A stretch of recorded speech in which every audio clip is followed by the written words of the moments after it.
भक्तजनों, माताओं, बहनों, सादर जय श्री कृष्ण। हमारे YouTube चैनल में आप सभी का बहुत बहुत स्वागत है। मैं हूं आपके साथ आचार्य नीलेश शर्मा। सबसे पहले आपको और आपके पूरे परिवार को श्रावण माह की बहुत बहुत शुभकामनाएं एवं बधाइयाँ। भगवान श्री भोलेनाथ जी का भरपूर आशीर्वाद आप सभी के जीवन पर निरंतर बना रहे। आप सभी सुखी रहें, स्वस्थ रहें, व्यस्त रहें और मस्त रहें, निरंतर उन्नति तथा प्रगति को प्राप्त करते रहें। आज हम आपको भगवान श्री शिव जी के परम प्रिय महीने श्रावण मास के द्वितीय अध्याय की कथा सुनाने जा रहे हैं। इस कथा को अंत तक अवश्य सुनिएगा और सुनने के बाद अधिक से अधिक लोगों को शेयर भी कीजिएगा।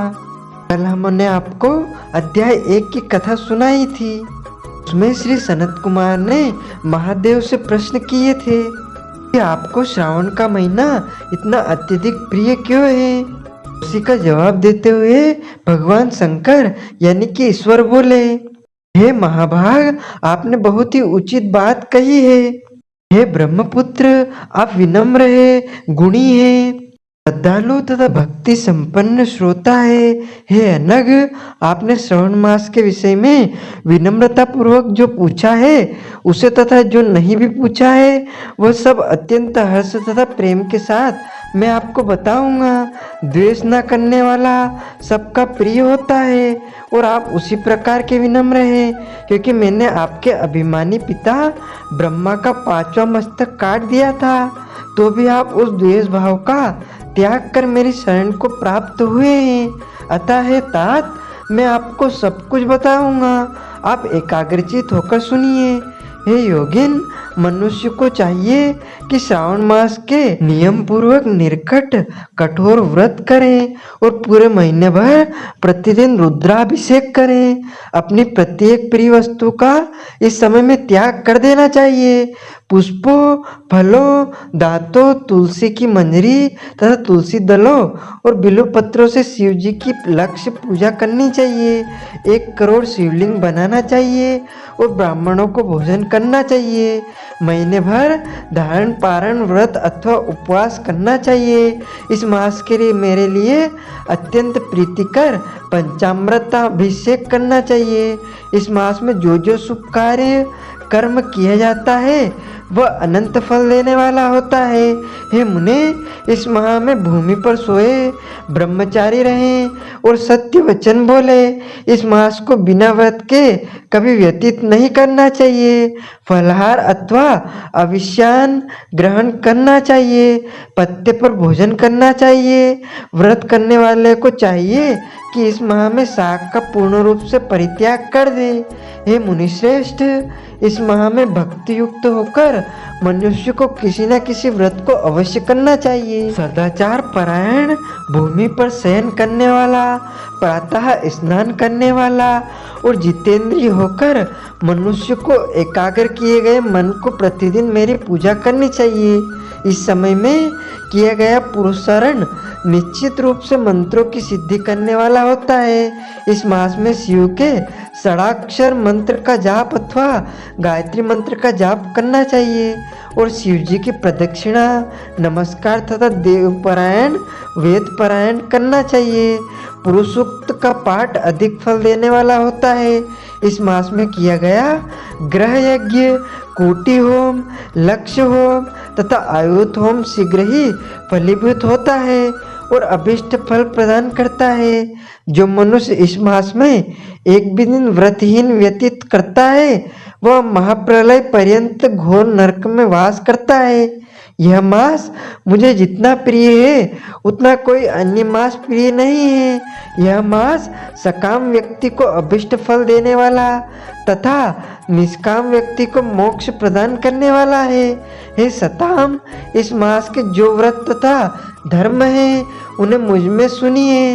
रविवार को सूर्य व्रत तथा सोमवार को मेरी पूजा व नक्त भोजन करना चाहिए। श्रावण मास के पहले सोमवार को आरंभ करके 3.5 महीने का रोटक नामक व्रत किया जाता है। यह व्रत सभी वांछित फल प्रदान करता है। मंगलवार को मंगल गौरी का व्रत, बुधवार और बृहस्पतिवार के दिन इन दोनों वारों का व्रत शुक्रवार को जीवंतिक का व्रत और शनिवार को हनुमान तथा नरसिंह का व्रत करना बताया गया है। हे मुने, अब तिथियों में किए जाने वाले व्रतों का श्रवण करें।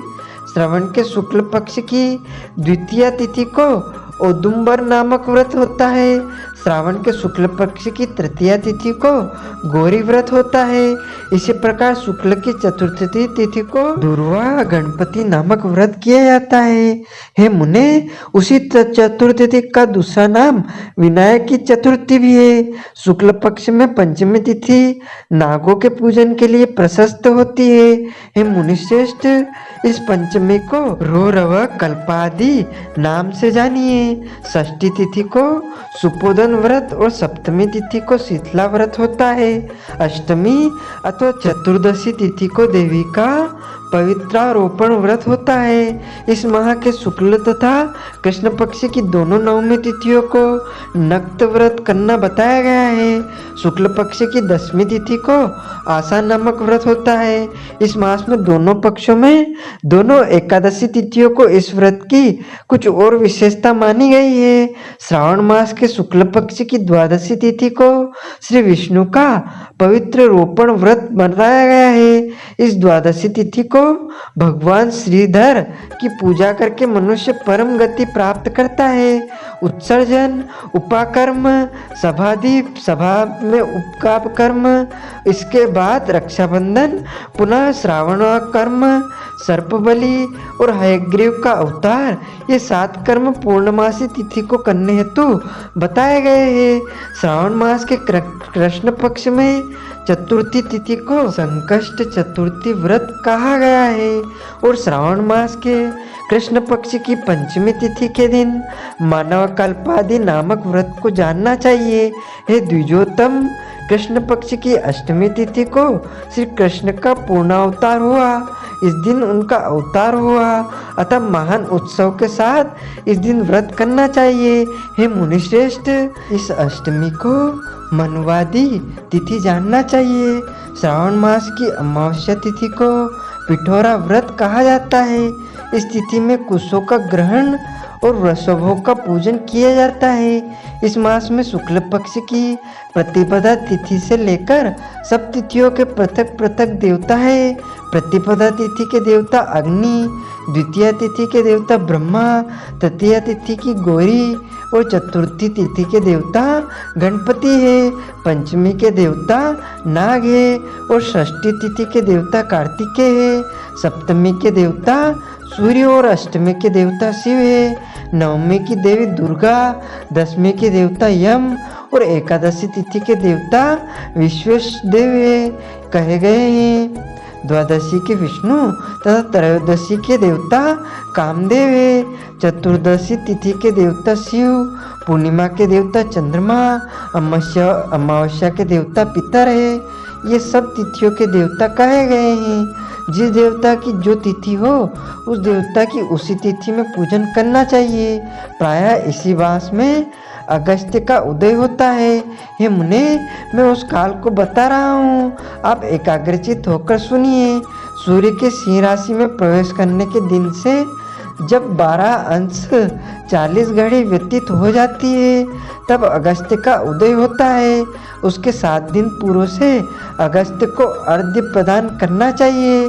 12 मासों में सूर्य पृथक पृथक नामों से जाने जाते हैं। उनमें से श्रावण मास में सूर्य गभस्ती नाम वाला होकर तपता है। इस मास में मनुष्य को भक्ति संपन्न होकर सूर्य की पूजा करनी चाहिए।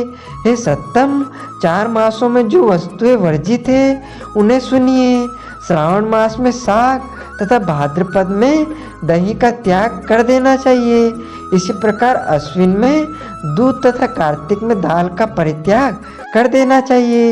यदि इन मासों में इन वस्तुओं का त्याग नहीं कर सके तो केवल श्रावण मास में ही उक्त वस्तुओं का त्याग करने से मानव उसी फल को प्राप्त कर लेता है। हे मानद, यह सब मैंने आपसे संक्षेप में कही है। हे मुनिश्रेष्ठ, इस मास के व्रतों और धर्मों के विस्तार को सैकड़ों वर्षों भी कोई नहीं कर सकता है। मेरी अथवा विष्णु की प्रसन्नता के लिए संपूर्ण रूप से व्रत करना चाहिए। परमार्थ की दृष्टि से हम दोनों में भेद नहीं है। जो लोग भेद करते हैं वे नरकामी हैं। और अतः ये सनत कुमार, आप श्रावण मास में धर्म का आचरण कीजिए। बोलिए शंकर भगवान की जय। ईश्वर सनत कुमार संवाद। श्रावण मासे महात्म, द्वितीय अध्याय। सदा शिवार्पणमस्तु।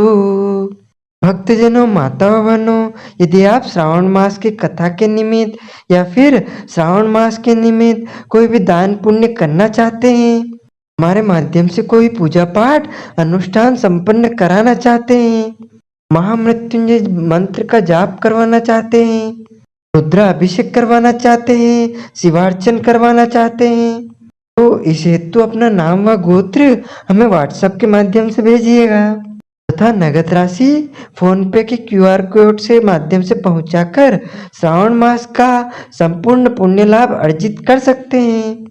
साथ ही आपसे अनुरोध है, हमारे इस ज्ञानवर्धक वीडियो को अधिक से अधिक शेयर कीजिएगा, लाइक कीजिएगा तथा कमेंट में हर हर महादेव अवश्य बोलिएगा।